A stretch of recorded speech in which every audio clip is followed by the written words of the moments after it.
La patience, ça ne se mesure pas en minutes, mais en souffle retenu. Elle naît quand on cesse de tirer sur les racines pour vérifier si la plante pousse. Attendre, ce n'est pas subir, c'est faire confiance au temps, même quand rien ne semble bouger. Pourtant, notre monde exige l'immédiat, la réponse instantanée, le résultat visible, le succès mesurable. On a fini par confondre vitesse et efficacité, agitation et action.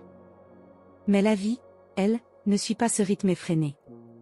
Elle avance en silence, sous la surface, dans l'obscurité fertile. Alors, comment retrouver cette qualité si rare?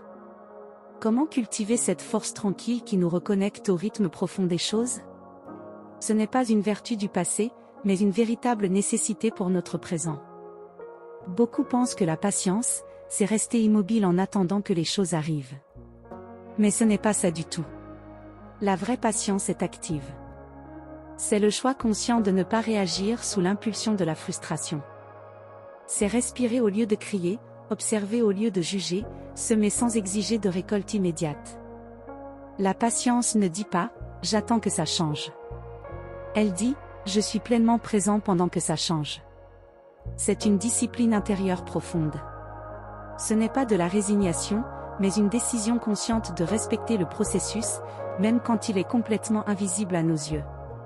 Et cette simple décision, elle change tout.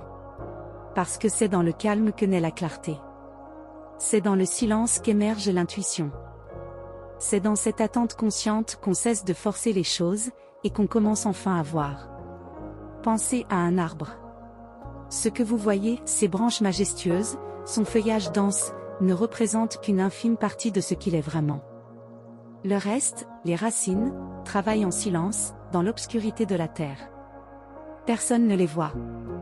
Pourtant, sans elles, l'arbre ne tiendrait pas debout, il ne pourrait pas affronter les tempêtes. Il en va de même pour nous. Les plus grandes transformations de notre vie commencent là où personne ne regarde, dans le silence de nos choix quotidiens, dans la répétition discrète de nos efforts, dans ces journées où rien ne semble avancer. La patience, c'est croire en ce travail invisible. C'est savoir que même quand vous ne voyez aucun progrès, vous êtes en train de grandir.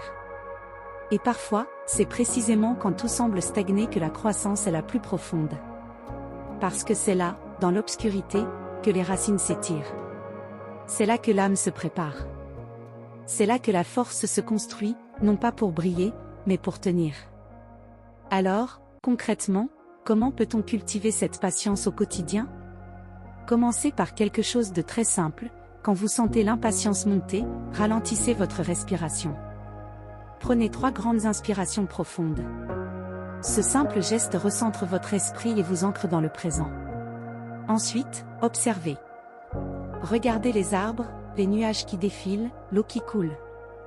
La nature ne se précipite jamais, et pourtant, elle accomplit tout.